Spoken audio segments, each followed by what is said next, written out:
Welcome to WDW Escape, brought to you by WDW Magazine.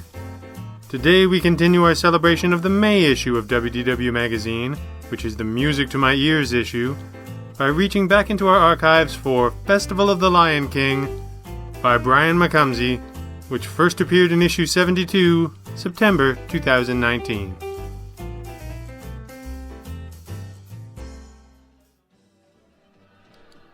Are you an elephant, giraffe, lion, or warthog? What a strange way to start a conversation. Unless we're talking about the Festival of the Lion King at Disney's Animal Kingdom. I mean, you can start other conversations this way, but I'm not sure anyone will come to your dinner party.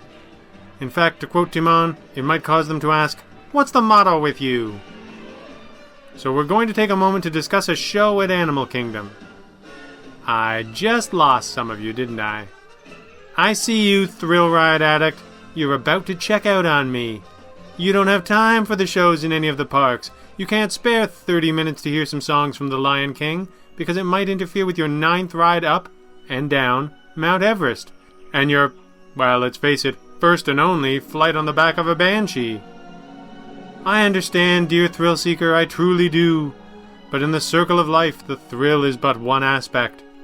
And while the energy present in Festival of the Lion King does not allow a moment of boredom, the circle also contains aspects such as beauty, art, and emotion, and we must learn to appreciate it all.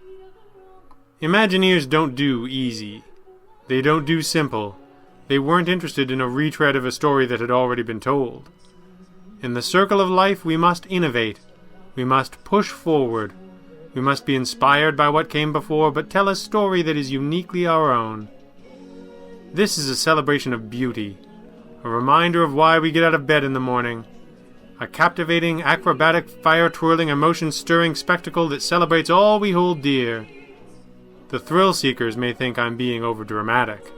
The thrill seekers should take a moment to breathe, to be still, to be present in the moment. The circle of life is too short to miss the music. As you trek through the oasis and follow the signage to Africa, keep to the left. The theater for the Festival of the Lion King fits well into the surroundings, but you shouldn't miss it. In case you find yourself a bit lost, just look for the Tusker House restaurant.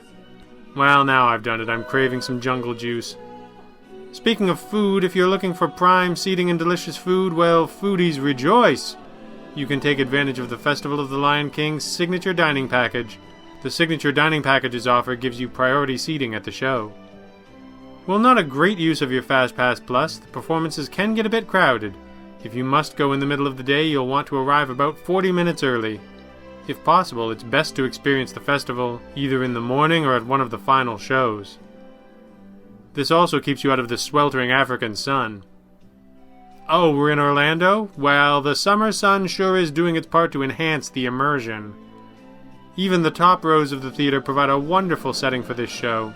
In fact, some would argue a higher vantage point is better for this experience, especially if you're more Timon than Giraffe. Since the audience surrounds the performers, you'll never feel too far from the action. As the lights dim on the savannah and the music begins, the theater comes alive. Simba, Timon, Pumbaa, and you. Do you like making animal sounds? You'd better practice your best lion roar, giraffe bleat, kind of like a sheep, and even celebratory parade marching so you'll be prepared if called upon. Simba, Timon, and Pumbaa serve as narrators for the show, and a bit of comic relief, but the real stars are the human actors. The costuming has an intricate theatrical quality to it, and this doesn't seem like a show we'd be seeing at a theme park. This oozes production value. Imagine if the characters of the Lion King hosted a circus and you are ringside. That is what you get with this show. It is a reimagining. It is an expansion of a beloved universe. Your favorite songs are present in the show, but many are used to propel a different story. It's the same jungle, but it is alive with the new and the wonderful. This type of show is transformative. It's based on something we know, but the familiar leads us to parts unknown. From the tumble monkeys with their trapeze flying, jumping and climbing, to the dance-inspired flight of the birds, well, Can You Feel the Love Tonight reaches into your soul, your breath will catch in your lungs. A personal highlight for me is the singing of Be Prepared while a fire twirler dazzles in the darkened room. You feel the presence of Scar, but there is no animatronic. He isn't actually there. We don't need him to be there. The performance captivates the imagination. For those concerned that there won't be enough of the characters that you've come to know, love, and invite into your home time and time again, fear not. Simba, Timon, and Pumbaa are present for almost the entire show. Their animatronics have an impressively animated yet handmade feel to them. In fact, you'll see beautifully designed floats that feature animals representing your group. This performance is wall-to-wall with your favorite songs from the hit film. You won't feel shortchanged. The Festival of the Lion King, and really any great show, inspires us by making us feel connected.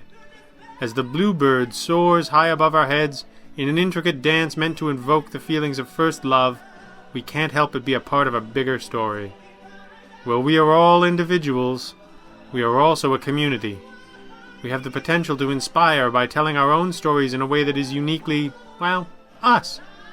In the circle of life, you do not exist to simply repeat stories. You don't need to be a carbon copy of anyone else's story. We need you to tell yours. You are the only one who has it. We need your inspiration. And warthog snorts. We live in the jungle of life. We, like the animals that inhabit the Lion King, all have a different role to play. Your skills are not my skills. My talents are not your talents. However, the blending of both of us is what makes the diversity of the jungle shine. Elephants, giraffes, lions, warthogs, and all the animals in between, the jungle needs all to thrive. When I was a young boy, I loved The Lion King simply because it was entertaining. Now I love it because it is that and more. It is layered and teaches us about the interconnectedness of everything. I need you and you need me. This is what the Festival of the Lion King makes me feel. That's why it's worth 30 minutes and one missed trek up Everest.